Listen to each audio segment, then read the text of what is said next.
السلام علیکم ورحمۃ اللہ وبرکاتہ۔ آج کی رات نہ خوابوں میں گزرنے پائے، آج کی رات نہ خوابوں میں گزرنے پائے، آج کی رات ہے رو رو کے دعا کرنے کی، آج کی رات ہے رو رو کے دعا کرنے کی۔ محترم دوستو، آج پھر حاضر آیا آپ کی خدمت میں۔ شب برات کے تعلق سے کچھ اہم باتیں کہ قبرستان شب برات والی رات میں غسل کرنا، قبرستان جانا، اور جو اگربتی جلاتے ہیں قبرستان میں، قبرستان کے قبر کے اوپر، ان کے تعلق سے کچھ باتیں ہم جانیں گے۔ یاد رکھ لے، یہ وہ رات ہیں جو بڑی برکت و رحمت والی رات ہے۔ اس رات میں اللہ تعالیٰ بندوں کی دعاؤں کو قبول فرماتا ہے اور بے شمار رحمتوں کا نزول فرماتا ہے۔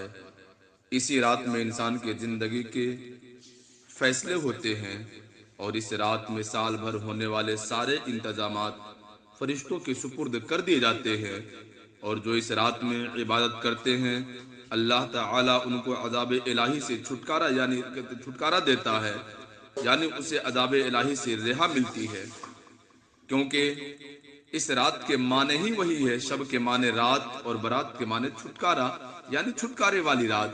اور خود قرآن کریم اعلان کر رہا ہے فیہا یفرق کل امر حکیم، کہ اس میں بانٹ دیا جاتا ہے ہر حکمت والا کام۔ تو گویا کہ جو انسان کے زندگی کے فیصلے جو ہونے والے ہیں اور جو ہونے والے ہیں، سب کو اللہ تبارک و تعالیٰ اس رات میں متعین فرما دیتا ہے۔ اس رات میں حق تعالیٰ کی رحمتیں بہت زیادہ ہوتی ہے۔ اسی تعلق سے فقہ فرماتے ہیں کہ 16 جگہوں پر غسل کرنا مستحب ہے۔ شب برات والی جو معتبر رات ہے، یاد رکھے 16 مقامات پر غسل کرنا مستحب ہے۔ اسی میں سے ایک جگہ شب برات کی بھی ہے، اور یاد رکھ لیں کہ ایسے مواقع، ایسے جگہوں پر غسل کر کے عبادت میں مصروف ہونا، اللہ تعالیٰ اس کی برکت سے اس کے ثواب میں اضافہ عطا فرماتا ہے۔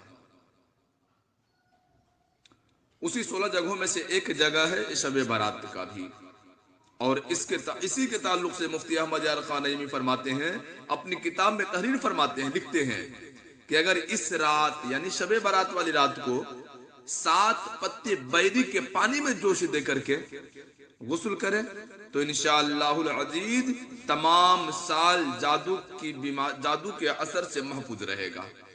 فقہ نے فرمایا کہ بیماری سے بھی محفوظ رہے گا، اور طبیب نے، ڈاکٹروں نے تحقیق کی کہ اس رات اس طریقے سے جو بیری کے پتے سے نہائے گا تو بیری کے پتے کے جوش دے کر نہانے کی وجہ سے بندہ مومن جو ایسا کرے گا تو چمڑوں کی بیماری سے محفوظ رہے گا۔ اس رات قبرستان جانا، خود آقا کریم صلی اللہ تعالی علیہ وسلم بھی قبرستان گئے۔ پہلے خود آقا کریم صلی اللہ علیہ وسلم کی حدیث مبارک ہے کہ آقا کریم صلی اللہ تعالی علیہ وسلم شب برات والی رات میں جنت البقیع میں تشریف لے گئے، اور آقا کریم صلی اللہ علیہ وسلم نے فرمایا بے شک اللہ تعالی شعبان کی 15ویں رات میں آسمان دنیا کی طرف تجلی و رحمت کا نزول فرماتا ہے۔ جب نزول فرماتا ہے تو بنی کلب کی بکریوں کے بال کے تعداد سے زیادہ لوگوں کو بخش دیتا ہے۔ اور ایک دوسری روایت کے مطابق اللہ کے نبی سید عالم صلی اللہ علیہ وسلم اسی رات شہدائے احد کی قبروں پر تشریف لے گئے۔ اب پتہ چلا کہ قبرستان جانا آقا کریم صلی اللہ علیہ وسلم کی سنت ہے، کوئی نئی بات نہیں ہے، کوئی نئی بات نہیں ہے۔ ایک حدیث پاک میں یوں بھی ہے کہ قبروں کی زیارت کرو، اس لیے کہ قبر کی زیارت کرنے سے، قبرستان جانے سے تمہیں دنیا سے بے رغبتی ہوگی اور آخرت کی یاد تازہ ہوگی۔ جب انسان قبرستان جائے گا تو اپنے گناہ سے بھی دور ہوگا۔ اس لیے ہمیں چاہیے کہ شب برات والی رات میں خاص طور سے ہم قبرستان پہنچیں اور اپنے مرحومین کے لیے دعا استغفار کریں، ان کے لیے صالح ثواب کریں۔ ہاں کچھ لوگ قبرستان میں جب جاتے ہیں تو قبر کے اوپر اگربتی جلاتے ہیں. یاد رکھ لیں کہ حدیث پاک ہے جس کے راوی صحابی رسول حضرت عمر بن عاص رضی اللہ تعالی عنہ ہیں. انہوں نے فرمایا بوقت وفات اپنے بیٹے سے فرمایا، انہوں نے اپنے بیٹے سے بوقت وفات فرمایا جب میں مر جاؤں تو میرے ساتھ نہ کوئی نوحہ کہنے والی جائے نہ آگ جائے. محققین فرماتے ہیں کہ قبر کے اوپر اگربتی نہ جلائی جائے یہ ادب کے خلاف ہے، یہ ادب کے خلاف ہے، یعنی بے ادبی اور یہ خلاف شرع کام ہے، شریعت کے خلاف ہے یہ. ہاں اور یاد رکھیں اس سے میت کو تکلیف بھی ہوتی ہے. قبر کے اوپر اگربتی جلانے سے میت کو تکلیف بھی ہوتی ہے. ہاں اگر خوشبو کے لیے لگانا چاہے تو قبر سے ہٹ کر خالی جگہ ہو وہاں لگائے کہ خوشبو پہنچانا پسندیدہ ہے. اس لیے کہ آگ جہنم کی وادیوں میں سے ایک ہے، اس لیے آگ سے پرہیز کرے. قبرستان کے اندر، قبرستان کے حدود میں قبر کے اوپر، خاص طور سے قبر کے اوپر اگربتی نہ جلائے کہ اس سے مردوں کی تکلیف ہوتی ہے تو آپ ان کو سکون دینے کے بجائے اگربتی جلا کر کے ان کو تکلیف دیں گے. اس لیے ایسا نہ کرے. جب یہ مبارک رات آئے تو قبرستان بھی جائے اور قبرستان جانے کے بعد فاتحہ پڑھے. فاتحہ پڑھنے اگربتی بھی جلائے لیکن ہٹ کر کے قبرستان سے.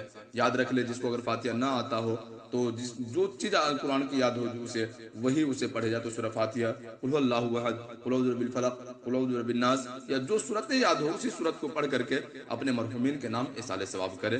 اور آنے والی رات میں نہائے بھی، اس لیے کہ نہانا مستحب ہے. اور جو اگر جس کو بیری کے پتے نہ ملے تو بغیر پتی کے ہی بھی نہا سکتے ہیں، ثواب ملے گا. واللہ عالم بالثواب. اللہ پاک ہم سب کو آنے والی رات کی برکت سے برکت خوب لوٹنے کی توفیق عطا فرمائے. آمین یا رب العالمین.